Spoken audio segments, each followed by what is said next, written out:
next time you're downtown, look up, just above street level, are brand new LEDs that are changing the city's lightscape. These lights will save so much money and are designed to give humans and native species a better night's rest. Heather's sitting down with Flor Marion from the Department of City Planning and Diane Turnchek, astronomer at CMU, to learn more. Yeah, and this is really fascinating. I'm so happy to talk with both of you about these new LED street lights that are being installed right now, about 20% done roughly in part of the project, are expected to save the city about $500,000. But Flor, this is also such a bigger project. It's not just about saving money, it's actually doing a much bigger thing as well. Yes, indeed. It's been a long time coming. When you work in sustainability, you know, shining street light is very important because there's so much saving with LED and it's much easier to maintain. So I'm really happy that we finally were able to pass the dark sky ordinance to choose the right lighting for the city and also deploy this saving all over the city. And Diane, you're an advocate with darker skies and you're also a professor of astronomy. And so this is a big passion project of yours too. I think when people hear light pollution, they think, okay, well, how does that really affect things? What is light pollution? Can you give us some insight into why it's not a great thing? Yes. It's very important. Light pollution is the artificial light at night that is obtrusive and unnecessary, excessive. And it's wasting energy, it's wasting money for the city, but it also affects people's health.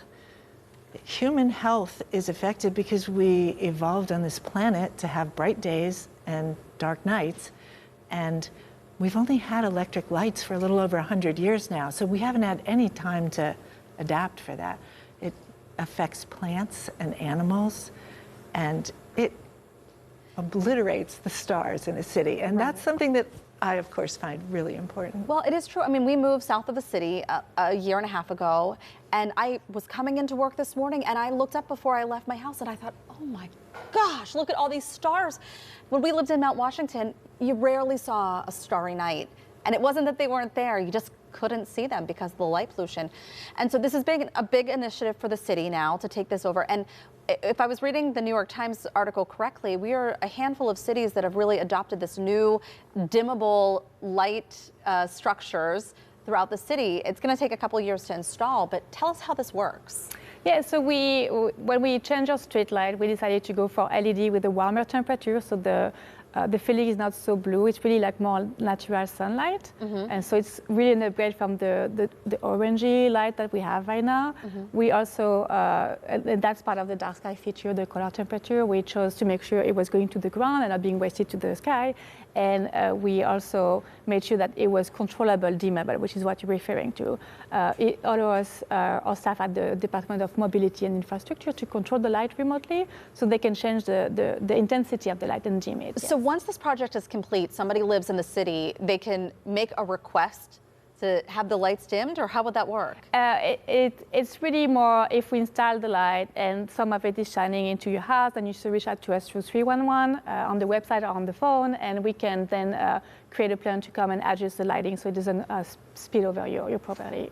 Diane, as an astronomer yourself and someone who teaches this, and I read in the article too that you were really you were upset and impacted when some of your students could not even look up at the night sky to be able to do some of their assignments or really just to soak it in.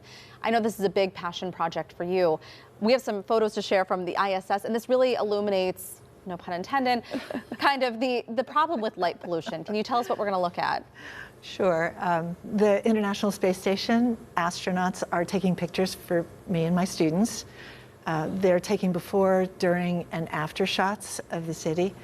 And from that, we'll get a good handle on just how bright things are and how changing the streetlights changes the lights. So the picture that we're seeing, where it kind of like spider webs out, is that the city of Pittsburgh? Yes, that's the roadways. You could see where on the left the airport is. It's pretty obvious if you close up or you have a large screen TV that you're watching it on, where the rivers are, because they're very dark. So you can see kind of where all that is. Waterfront is bright. I know that there are some days where cities have started to really pay close attention to like migratory birds and turning off all the lights in the city or as much as you can to at least help with that, because that can be problematic too. Oh, that's really important. We have Lights Out Pittsburgh. Jonathan Rice at the Pittsburgh Carnegie Natural History Museum is the one in charge, and he has actually worked with Pitt to change now 7 or 8 buildings at Pitt to have bird-safe glass. And Wow. CMU is turning down lights between midnight and 6. They're just turning off all the lights, the decorative lights. So I'm really happy when other people are getting on board. And that's why I'm really proud of Pittsburgh, because it's shown the world that cities can do this too. Right. And so now We're doing it's up it. to everybody else to take charge.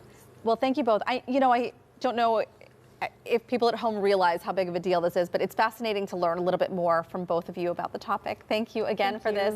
We're going to link you up to the city's neighborhood light tracker and how to request dimmer lights on our website. If you're interested in learning more about light pollution, the National Aviary's Lights Out movement starts September 1st. That's what we were just talking about. You can also check out Dark Sky. We'll have all that information at kdka.com/talkpittsburgh. Ahead, the Savannah Bananas are coming to town. Did you know a couple of them are from right here in Western PA? Butler's Alex Ziggy Ziegler swung by PTL this morning, and Mikey caught up with him before he headed back to the Diamond. You don't want to miss this. Coming up.